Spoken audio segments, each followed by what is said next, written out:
On se retrouve pour une nouvelle vidéo, à 2 semaines de la fin du mercato, où on va parler du dossier Kylian Mbappé. Ça part dans tous les sens. Avner est avec nous. Salut Avner.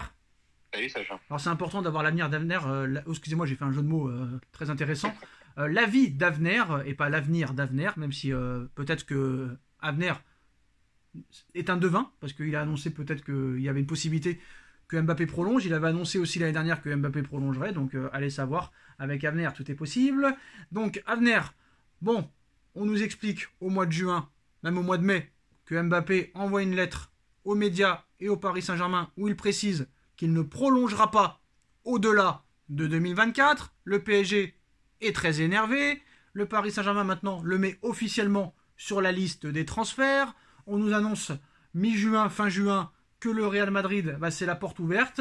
C'est la voie royale pour Florentino Pérez, qui va faire une offre dans les prochaines semaines.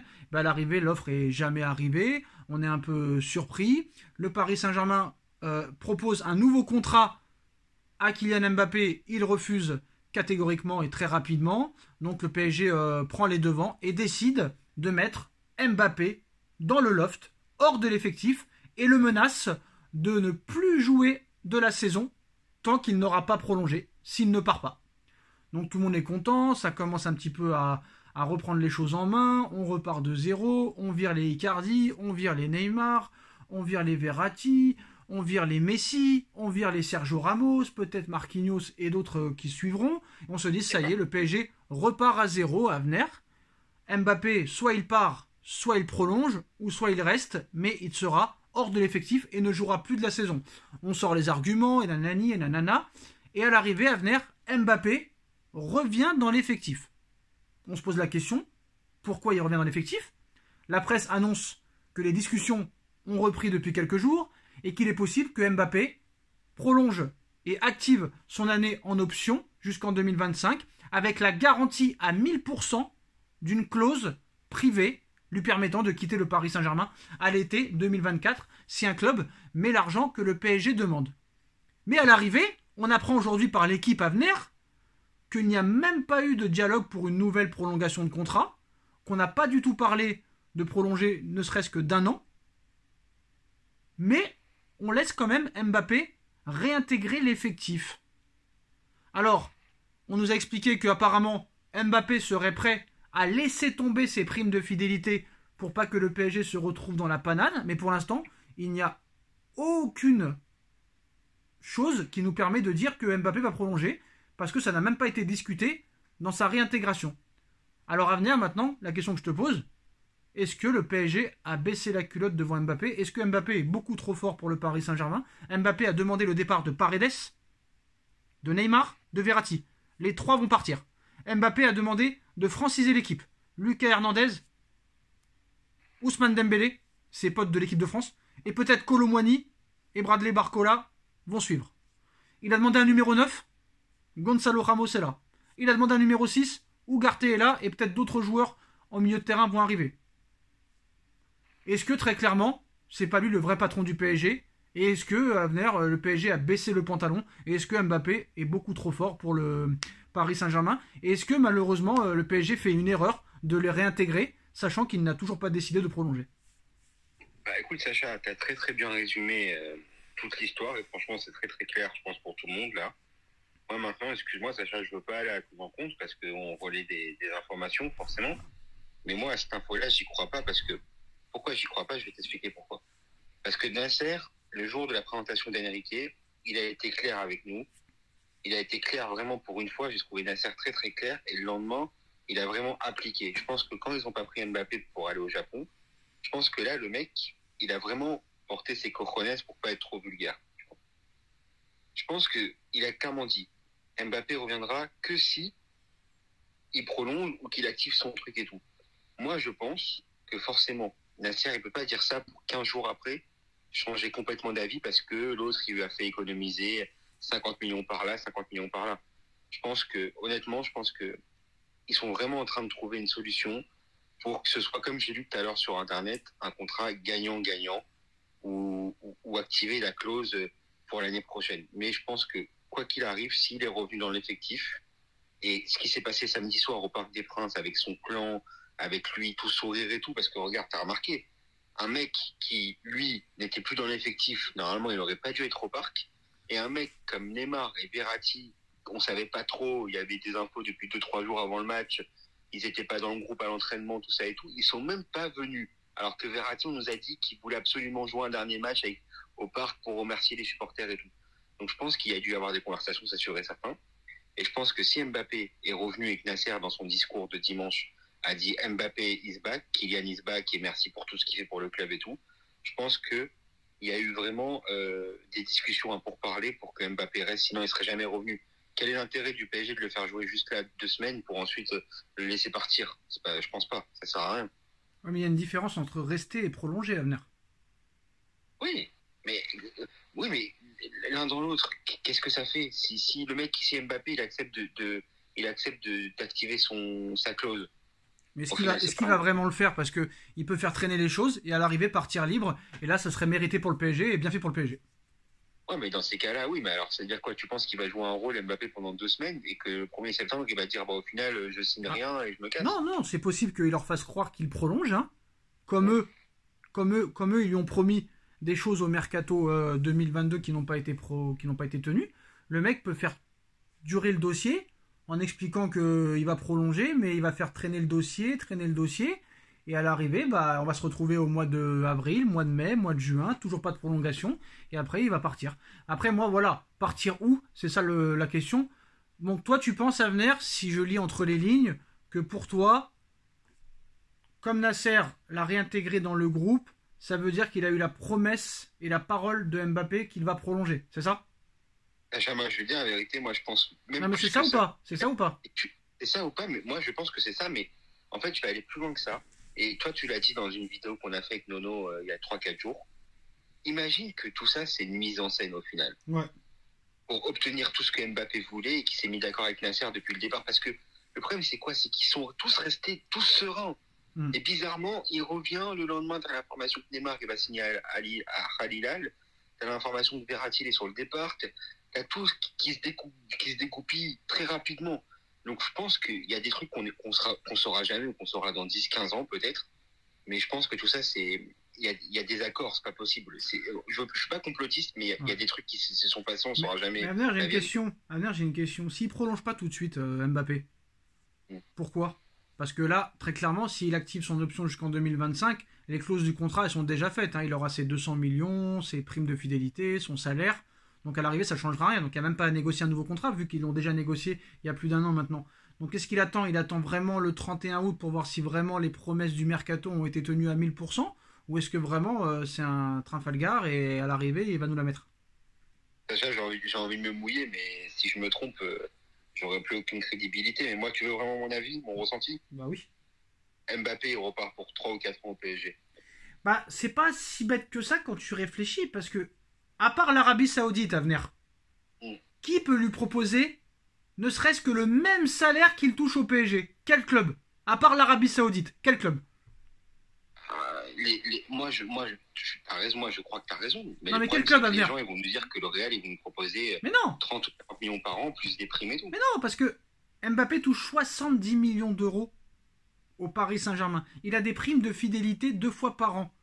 Pérez, il ira pas au-delà de 35 millions d'euros. Et si je sais compter, 35 plus 35, ça fait combien à venir? Ça fait 70. Donc il va quitter le Paris Saint-Germain à 25 ans pour toucher 50% fois moins dans un autre club. Donc moi, quand je réfléchis bien, les arguments à venir sont bons. Et il est possible peut-être que Mbappé prolonge plus que 2025. Et peut-être, je dis, que Mbappé ne prolonge pas tout de suite parce que en interne, ça parle pour un contrat plus longue durée que 2025. C'est-à-dire que Mbappé ne va peut-être pas activer sa clause jusqu'en 2025, mais prolonger un nouveau contrat jusqu'en peut-être 2026 ou 2027. C'est de ça qu'on parle à venir, parce qu'à l'arrivée, Paris s'est protégé très clairement en lui offrant un salaire énormissime que aucun autre club européen puisse verser à Mbappé. Il n'y a que l'Arabie Saoudite qui peut proposer soit le même salaire qu'au PSG, soit plus haut. Mais personne, ni Manchester City, ni le Real Madrid, ni Arsenal, ni le Bayern de Munich, ni Liverpool, ni l'Inter, ni le Milan AC, ni Tottenham ne proposera ne serait-ce que 75% du salaire de Mbappé au PSG.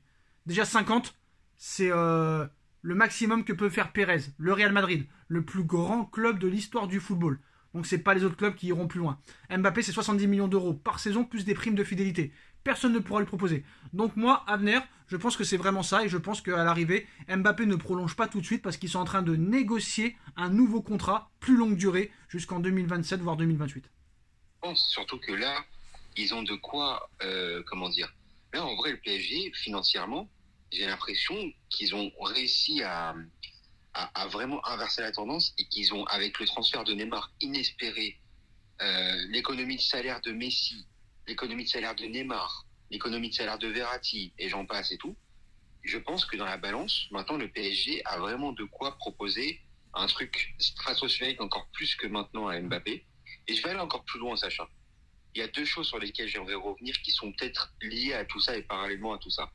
Dans le cas où Mbappé part l'année prochaine, n'oublie pas que la dernière fois, tu m'as annoncé, et je ne savais pas, que Haaland a une clause libératoire l'année prochaine de 150 millions d'euros. Et c'est là que le Real Madrid va attaquer.